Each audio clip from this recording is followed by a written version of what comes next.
గురుగారు మొత్తం 4 సినిమాలు రాబోతున్నాయి సంక్రాంతికి. దీన్ని చూసుకున్నట్టయితే మనం 'హనుమాన్' ఒక సినిమా వస్తుంది. దాంతో పాటు 'గుంటూరు కారం' గావచ్చు, మిగతా సినిమాలు 'నా సామిరంగ', 'సైంధవ' ఈ ఈ మొత్తం సినిమాలు రాబోతున్నాయి. అంటే సంక్రాంతి అనగానే ఆహ్, నార్మల్‌గా సినిమాల పండగ అంటారు. బట్ దీంట్లో 3 సినిమాలు 'దిల్ రాజు' గారే దాన్ని డిస్ట్రిబ్యూట్ చేయబోతున్నారు. 'హనుమాన్' సినిమా గురించి మీరు ఆగిపోండి అనే ఒక వాదన వచ్చు. ఈ ఈ కాంట్రోవర్షియల్ దీని గురించి మీరేం మాట్లాడతారు సార్? అంటే 'హనుమాన్' సినిమాకని కాదండి. మొత్తం సినిమాలు ఆల్రెడీ 5 సినిమాలు రిలీజ్‌కి రెడీ అయ్యి ఉన్నాయి. అవును. 'ఈగలు' ఆగిపోయింది కదా గురుగారు? అదే 5 ఉన్నాయి. అంటే 'దిల్ రాజు' మాట్లాడే నాటికి 'ఈగలు' ఉంది లైన్‌లో. ఓకే. అందరు నిర్మాతలకి నేను ఒకటే మాట చెప్పాను. అందరూ ఒకేసారి రావద్దు. ఒకళ్ళో ఇద్దరో తగ్గండి. హ్మ్. ఈ వెనక్కి ఎవరు తగ్గుతారు అనేది మీరే నిర్ణయించుకోండి. హ్మ్. ఒకవేళ వెనక్కి తగ్గితే వాళ్ళకి సోలో రిలీజ్‌కి మేము ఏర్పాట్లు చేసిస్తాం. ఓకే. ఆ అవకాశం కల్పిస్తాం అని చెప్పాడాయన. అంతే తప్ప థియేటర్లు ఇవ్వము, చిన్న సినిమాలకు ఇవ్వము ఈ మాటలు నడవలా. ఓకే. ఇది చెప్పాడు ఆ రోజు ప్రెస్ మీట్‌లో ఆయన. చెప్పి ప్రశాంత్ వర్మ వచ్చి నన్ను కలిశాడు. ప్రొడ్యూసర్ బిజీగా ఉన్నాడట. అందుకని తనొచ్చి కలిశాడు. హ్మ్. తనకి నేను ఈ విషయం స్పష్టంగా చెప్పాను అని చెప్పాడాయన. ఏది సినిమా రిలీజ్ చేయొద్దని చెప్పలేదు ఎవడికి. వెనక్కెడితే మంచిది మీదే నిర్ణయం. ఉంటే ఉన్న ప్రకారం స్క్రీన్ షేరింగ్ జరుగుతుంది. స్క్రీన్ షేరింగ్ కూడా కాదు ఇప్పుడు. షో షేరింగే. హ్మ్.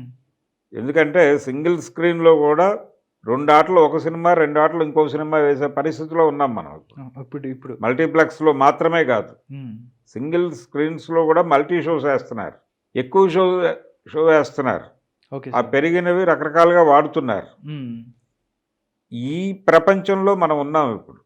కాబట్టి పాత రోజుల్లో థియేటర్స్ మాత్రమే సింగిల్ స్క్రీన్ ఉన్న రోజుల్లో కూడా సంక్రాంతి పండగకి 5 సినిమాలు, 6 సినిమాలు రిలీజ్ అయ్యేవి. హ్మ్. మరి వాళ్ళు ఎలా పంపిణీ చేశారు ఆ రోజున? అవును. చాలా సినిమాలు వచ్చినాయి. 'కృష్ణ' గారు, 'ఎన్టీఆర్' ఈళ్ళు మొత్తం అందరూ వచ్చేసేవాళ్ళు. అందరూ వచ్చేవాళ్ళు. సంక్రాంతి టార్గెటెడ్‌గా. అంటే హ్మ్. బాగున్న సినిమా నడుస్తుంది. దానికి స్క్రీన్స్ తక్కువ ఇచ్చినప్పటికీ అది విస్తరిస్తుంది. ఫ్లాప్ అయిన సినిమా తప్పుకుంటుంది కాబట్టి ఆ ఏరియాలోకి హిట్ అయిన సినిమా వచ్చేస్తుంది. హ్మ్. అందుకని మీ కంటెంట్ బాగుంటే కాన్ఫిడెంట్‌గా రిలీజ్ చేసేయండి అని కూడా మాట్లాడాడు తను. 'దిల్ రాజు'. 'దిల్ రాజు'. దాన్నే చిరంజీవి డయాస్ మీద అక్నాలెడ్జ్ చేశాడు. అయితే 'దిల్ రాజు' మాట్లాడిన రోజే అంటే పర్టికులర్‌గా ఆయన ప్రెస్ మీట్‌లో ఈ సినిమా పేరు ప్రస్తావించాడు. ఆ డైరెక్టర్ వచ్చి నన్ను కలిసాడు ఇవన్నీ మాట్లాడాడు. హ్మ్. దీని బిట్వీన్ ది లైన్స్ వీళ్ళు హనుమాన్ని తొక్కేయాలని ప్రయత్నం చేస్తోంది చాంబరు, 'దిల్ రాజు' అని చెప్పి ఒక ప్రచారం జరిగింది. జరిగింది. ఈ ప్రచారాన్ని ఖండించాలని ప్రొడ్యూసర్లు అనుకోలే. హనుమాన్ ప్రొడ్యూసర్లు అనుకోలే. మంచిదేలే, మరక మంచిదే అన్నట్టు ఇది కూడా సినిమాకి ఉపయోగపడే ప్రచారమే కానీ అనుకున్నారు వాళ్ళు. హ్మ్. ఆ ప్రచారం నడుస్తోంది. నడుస్తున్న టైంలో ప్రీ రిలీజ్ ఈవెంట్లో చిరంజీవి గారు కూడా 'దిల్ రాజు' ప్రస్తావన చేశాడు. చేసి పాజిటివ్గానే చెప్పాడు ఆయన, నెగిటివ్గా చెప్పాల. కానీ బయటకు వచ్చినటువంటి థంబ్నెయిల్స్ అన్నీ కూడా నెగిటివ్గా వచ్చినాయి. 'దిల్ రాజు'ని హెచ్చరించిన చిరంజీవి ఈ టైప్లో పెట్టారు కానీ ఆయన నిజానికి ఆయన బయట వింటే, ఆయన ఉపన్యాసం వింటే ఆయన వార్నింగ్ ఇవ్వాల. నిజానికి 'కుమ్మక్కు' రిలీజ్లోనో పద్ధతి తీసుకొచ్చాడు ఈయన గతంలో 'దిల్ రాజే'. అంటే ఒక హీరో సినిమా రిలీజ్ అయితే 7 రోజులు గ్యాప్ ఇచ్చి ఇంకొక హీరో సినిమా రిలీజ్ చేయాలి పెద్ద హీరోలవి. ఈ సినిమా 7 రోజుల పాటు ఇంకే సినిమా ఉండదు అన్ని థియేటర్స్లోనూ. ఒకటే సినిమా ఉంటుంది. పల్లెటూరుల నుంచి సిటీ వరకు ప్రతి స్క్రీన్లోనూ అదే సినిమా ఉంటుంది. ప్రేక్షకుడికి ఆప్షన్ ఉండదు. సినిమా చూడాలనుకుంటే ఆ సినిమాయే చూడాలి. ఈ పద్ధతిలో కొంతకాలం నడిపారు. ఆ టైంలోనే దాసరి గారు ఆ నలుగురు చిన్న సినిమాని తొక్కేస్తున్నారు అని మాట్లాడాడు. అంటే వీళ్ళు ఆ పెద్ద హీరో సినిమా వేసేటప్పుడు ఆల్రెడీ కొన్ని చిన్న థియేటర్స్లో ఉన్నటువంటి చిన్న సినిమాలను పీకేసి మరీ వేసేవాళ్ళు. ఈ కాంటాక్ట్స్లో దాసరి కోపడ్డాడు. వాళ్ళు ఆ నలుగురు తొక్కేస్తున్నారు ఇండస్ట్రీని అని. ఈ ఆ నలుగురు తొక్కేస్తున్నారు అనే పద్ధతిలోనే ఇప్పుడు ఈ హనుమాన్ సినిమాని తొక్కేస్తున్నారు అనే ఇంప్రెషను పబ్లిక్లోకి పంపవడం అనేది ఒక రకంగా మంచిది అనుకున్నారు వాళ్ళు. ఇది చిరంజీవి కూడా మాట్లాడాడు. వేదిక మీద మాట్లాడుతూ 'దిల్ రాజు' ప్రస్తావన తీసుకొచ్చి ఒక్కొక్కసారి చిన్న సినిమా అంటే కంటెంట్ బాగుంటే స్క్రీన్స్ పెంచుకుంటూ వెళ్ళిపోద్దని 'దిల్ రాజు' మాట్లాడిన మాటలే ఇంకోలా చిరంజీవి చెప్పాడు. ఎన్హాన్స్ చేశాడు ఒక రకంగా 'దిల్ రాజు' మాటలకి ఆయన జోడింపు చేశాడు. చేస్తూ గతంలో నా 150వ సినిమా, బాలకృష్ణ 100వ సినిమా ఒకేసారి వచ్చినాయి. అంటే గౌతమిపుత్ర శాతకర్ణి, అలాగే ఖైదీ నెంబర్ 150 ఒకేసారి వచ్చినప్పుడు అదే టైంలో శతమానం భవతి పెట్టాడు ఆయన. ఇబ్బంది పడతావని అన్నాం మేము. అదేం లేదండి, కంటెంట్ బాగుంటే అదే నడిచిపోతుంది, పండక్కి ఎన్ని సినిమాలనైనా భరించే కెపాసిటీ ఉంటుంది అని నేను నమ్ముతున్నానని దిల్ రాజు చెప్పాడు. అలాగే నడిచింది కూడా, ఆ సినిమాకి డబ్బులు వచ్చినాయని చెప్పాడు ఆయన. నెగిటివ్ స్టేట్మెంట్ కాదు అది, దాన్ని నెగిటివ్గా ప్రచారం చేస్తున్నారు అంతే. ఇది కూడా మంచిదే అనుకుంటున్నారు వాళ్ళు ప్రొడ్యూసర్లు. ఇప్పుడు మొదట దిల్ రాజు అన్నప్పుడు ఎలాగైతే దిల్ రాజు సినిమాని తొక్కేయబోతున్నాడు అని చెప్పి బయట ప్రచారం జరిగిపోయిందో, అది కూడా సినిమాకి ఉపయోగపడుతుంది అనుకున్నారు వాళ్ళు. ఉపయోగపడింది కూడా, దాని మీద డిస్కషన్ జరిగింది. అలాగే చిరంజీవి దిల్ రాజును కోపడ్డాడు హనుమాన్ బ్యాక్ డ్రాప్లో అని చెప్పి ఇది కూడా ప్రచారం చేయడం మొదలెట్టారు. ఇది కూడా ప్రచారంలోకి వచ్చేసింది. ఇది కూడా మన సినిమాకి ఉపయోగపడేది అనుకుంటున్నారు వాళ్ళు. బయటకు వచ్చి వివరణలు ఇవ్వట్లా, సైలెంట్గా ఉన్నారు. ఇది మరక మంచిదే అన్నట్టుగా వెళ్ళిపోతున్నారు వాళ్ళు. ఓకే, ఇది హడావిడి ఆ సినిమాకి సంబంధించి. ఓకే, అది పాన్ ఇండియా సినిమాగా రిలీజ్ చేస్తున్నారు. నిజానికి వెనక్కి వెళ్ళమన్నప్పుడు ప్రశాంత్ వర్మ దిల్ రాజుతో చెప్పింది ఏమిటి, మేము పాన్ ఇండియా సినిమాగా రిలీజ్ చేయాలనుకున్నాం, ఇతర మార్కెట్లని కూడా బేరీజు వేసుకుని ఈ డేట్ అనుకున్నాం, కాబట్టి ఇది లోకల్ మార్కెట్ అయితే మీరన్నట్టుగా మీ నిర్ణయం ప్రకారం వెళ్ళడానికి అవకాశం ఉంటుంది. ఆల్రెడీ వేరే చోట కూడా మాట్లాడేసి ఉన్నాం కదా, కాబట్టి ఇబ్బంది ఉంటుంది, కన్సిడర్ చేయండి అని చెప్పాడు అని మాట్లాడాడు. తననే చెప్పాడు దిల్ రాజు. ఇది ప్రశాంత్ వర్మ చెప్పిన మాట కాదు, దిల్ రాజు చెప్పిన మాటే. అందుకని దాన్ని యాక్సెప్ట్ చేసాం. గుంటూరు కారము, హనుమాన్ రెండు ఉంటాయి అనేది చెప్పాడు ఆయన ప్రెస్ మీట్లో. దాన్నే చిరంజీవి ఎన్హాన్స్ చేశాడు. నిజానికి ఈ సినిమాని తొక్కేస్తున్నారు అని వార్త వచ్చినప్పుడు కూడా ఇటువంటి మాట అనలా దిల్ రాజు. దిల్ రాజు అన్నది వక్రీకరించి మార్కెట్లో పెట్టారు. వక్రీకరించు ఓడించు అనేది ఒక సిద్ధాంతం, తర్కంలో ఉంటుంది అది. ఓకే, ఒకడు ఒక కాంటెక్స్ట్లో మాట్లాడిన దాన్ని ఇంకో కాంటెక్స్ట్లో ప్రజెంట్ చేస్తూ నిందేయటం, అది దిల్ రాజు విషయంలో జరిగింది. అందుకని ఆయన కొంచెం హర్ట్ అయ్యి ఇలాంటివి రాస్తున్నారు రెగ్యులర్గా నా మీద. ఆయన 2 వెబ్సైట్ల గురించి కూడా, 2 వెబ్సైట్లు అని కూడా మాట్లాడాడు. తాట తీస్తా అన్నట్టుగా టైప్లో. తాట తీస్తారా వాళ్ళు వీళ్ళు తాట తీస్తారా అది వేరే గొడవ, కానీ తాట తీయదలుచుకుంటే ఏ లెవెల్లో తీస్తారు, ఎవరిని తీస్తారు అనేది చూడాలి. కానీ ఇది మాత్రం జరిగింది ఇంటెన్షనల్గానే. వాళ్ళు మాత్రం మరక మంచిది అన్నట్టే వ్యవహరిస్తున్నారు. ఓకే సార్, సంక్రాంతి విజేత అంటే సంక్రాంతి విజేత ఎవరు, సంక్రాంతి విజేత ఎవరు అని అంటుంటారు సార్. అటువైపు నుంచి గుంటూరు కారం, నాసామిరంగా, సైంధవ, హనుమాన్, వీటిలోంచి స్కోప్ ఏది ఉంది, బెస్ట్ పై చెయ్యి ఉండే అవకాశం ఉంటుంది అనుకోవచ్చు? అంటే గుంటూరు కారానికి కొంత ఎడ్జ్ ఉండే అవకాశం ఉంది. అంటే మహేష్ బాబు అలాగే త్రివిక్రమ్ శ్రీనివాస్ వీళ్ళ కాంబినేషన్, సంక్రాంతి అంటే కొంత మాసీ టచ్ ఉన్నటువంటి, మాసీ టచ్ ఉండటంతో పాటు ఒక సెంటిమెంట్ నడిచేటువంటి కథ అది. ఈ కంటెంట్ ద్వారా థియేటర్ని ఎమోషనలైజ్ చేయగలడు. సినిమా హిట్ అవ్వాలంటే అది థియేటర్ని ఎమోషనలైజ్ చేయాలి, ఎంటర్టైన్ చేయాలి. ఈ రెండు ప్రాపర్గా చేయగలిగితే ఆ సినిమా హిట్ అవుతుంది. ఇదే ఫార్ములా, అంతకుమించి ఏమీ లేదు. ఈ ఫార్ములాని ప్రాపర్గా ఫాలో అయ్యే డైరెక్టర్ త్రివిక్రమ్ శ్రీనివాస్. ఓకే, ఎంటర్టైనింగ్గాను ఉంటుంది అతని సినిమా, ఎమోషనల్గా కూడా ఉంటుంది. ఈ రెండింటినీ చక్కగా మేళవించగలిగినటువంటి సమర్థత ఉంది అతనికి. ఈ సెంటిమెంట్ని రన్ చేయటం కోసం అతను నవలను ఆశ్రయిస్తాడు. అది చాలా సందర్భాల్లో వర్కౌట్ అయింది కూడా. అతడు సినిమాలో ఆ విలేజ్ బ్యాక్డ్రాప్లో నడిచేటువంటి సెంటిమెంటల్ సన్నివేశాలన్నీ బాగానే కనెక్ట్ అయినాయి.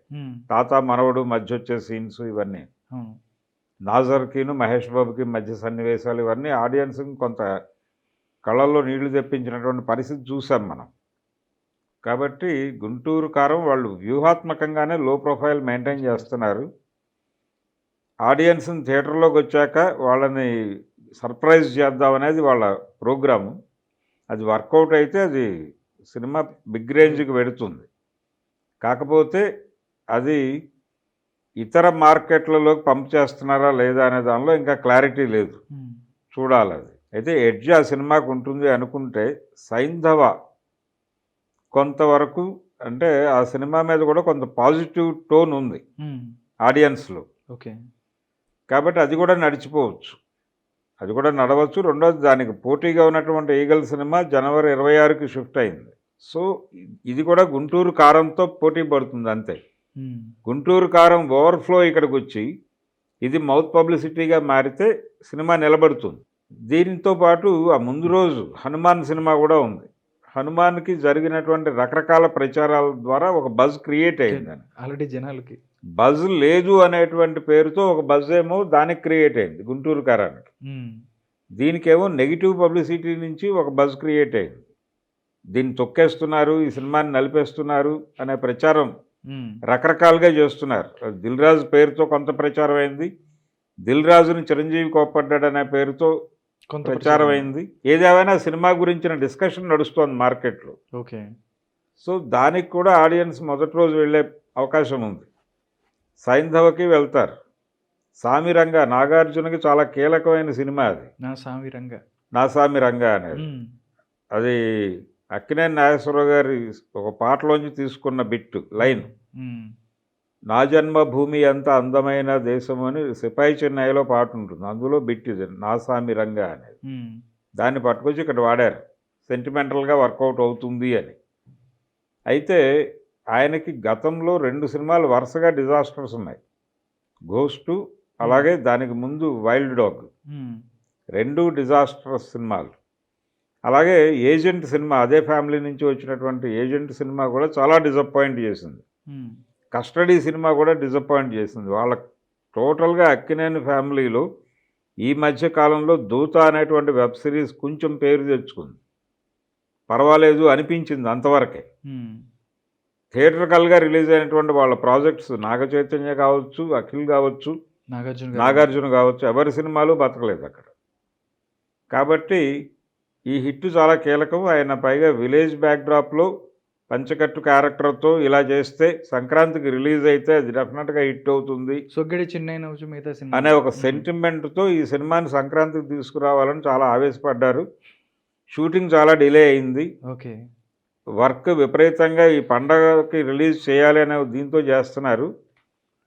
దీంతో వంటకం సరిగా రెడీ అయిందా లేదా అనేటువంటి టెన్షన్లో నాగార్జున ఉన్నాడు.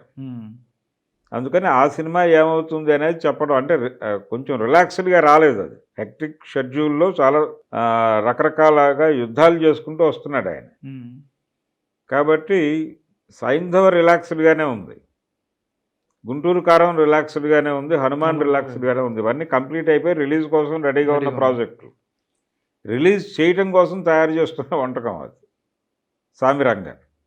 కాబట్టి అది ఎలా ఉంటుంది అనేది అదొకటి డౌట్ తప్ప సైంధవ్కి దాని ఆడియన్స్ దానికి ఉన్నారు. ఆల్రెడీ ఒక సెట్ ఆఫ్ ఆడియన్స్ని ఫిక్స్ చేశారు వాళ్ళు ఆ సినిమా ట్రైలర్ల ద్వారా.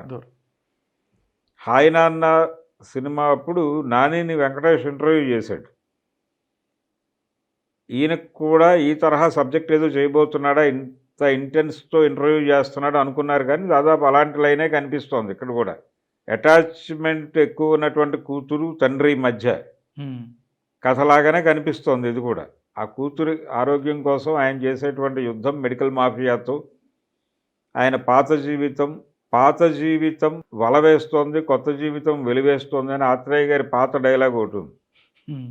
ఆ టైప్లో ఆయన తిరిగి అంటే ఈ పాపని అనారోగ్యం నుంచి బయట తీసుకురావడానికి పాత జీవితంలోకి వెళ్ళేటువంటి ప్రయత్నం, ఆ పాత జీవితం ఏమై ఉంటుంది, ఈ రెఫరెన్స్లు ఇవన్నీ కొంత పౌరాణిక రెఫరెన్సు, కొంత ఇంట్రెస్టింగ్గా నడుపుతున్నారు ఈ సినిమాని అనే వ్యవహారం అయితే ఆడియన్స్లోకి పంపై ఉంది. సో ఆడియన్స్ దానికి సెట్ అయ్యారు. సామిరంగా ఆడియన్స్ ఎవరు అనేది ఇంకా క్లారిటీ లేదు. మహేష్ బాబు అభిమానులు ఈ సినిమా చూసేయడానికి రెడీగా ఉన్నారు. థియేటర్లోకి వచ్చిన ప్రేక్షకుల్ని ఎవరిని వదిలిపెట్టకుండా సర్ప్రైజ్ చేద్దామని త్రివిక్రమ్ శ్రీనివాస్ కాల్చుకుని కూర్చున్నాడు. హనుమాన్ దేమో అది వాళ్ళు రకరకాల పద్ధతుల్లో బజ్ క్రియేట్ చేశారు ఆ సినిమాకి. ఓకే. ఇప్పుడు తాజాగా రాజాసింగ్ ఒక వ్యాఖ్య చేశాడు, ఇది హిందూ దేవుళ్ళ మీద సినిమాలు తీస్తే రిలీజ్ కాకుండా ఆపేస్తారా మీరు అంటే, థియేటర్లు ఇవ్వట్లేదు ఈ సినిమాకి అని దిల్ రాజు మీద వచ్చినటువంటి న్యూస్ చదివి రియాక్ట్ అయ్యాడు ఆయన. ఓకే. రియాక్ట్ అయ్యి హిందూ దేవుళ్ళ మీద, పైగా రామాలయం తెరుచుకుంటున్న దశలో రిలీజ్ అవుతున్నటువంటి సినిమాకి థియేటర్లు ఇవ్వరా, ఇది సూడో సెక్యులరిజము, ఈ టైపులో రెచ్చిపోయాడు ఆయన. సో ఈ యాంగిల్లో సినిమాకి ప్రమోషన్ కూడా జరిగిపోతుంది. దానికి కూడా వీళ్ళు ఎవరు రెస్పాండ్ అవ్వట్లా. ఏది జరిగినా మన మంచిగా మరక మంచిదే అన్న పద్ధతిలో వెళ్ళిపోతున్నారు వాళ్ళు. చిరంజీవి గారు కూడా వేదిక మీద చెప్పాడు, రాముడు ఆశీర్వాదం ఉంది దీనికి, 22వ తారీఖు గుడి తెరుచుకుంటోంది, హ్మ్. ఆ ఫంక్షన్కి మేమందరం వెళుతున్నామని కూడా చెప్పేశాడు ఆయన వేదిక అవును. మీద. దీంతో పాటు ఈ టికెట్ మీద ప్రతి వచ్చే ₹5 కూడా అక్కడికెళ్తాయని కూడా ఒకటి గుడికి పెట్టారు. గుడికి ఇస్తున్నాం కంట్రిబ్యూషన్ అని కూడా చెప్పాడు. చెప్పారు. అట్లా రామాలయ ఓపెనింగ్తో ఈ సినిమాని లింక్ చేయటం ద్వారా పాన్ ఇండియా లెవెల్లో ఈ సినిమాని ఆడియన్స్ కనెక్ట్ చేసి హ్మ్.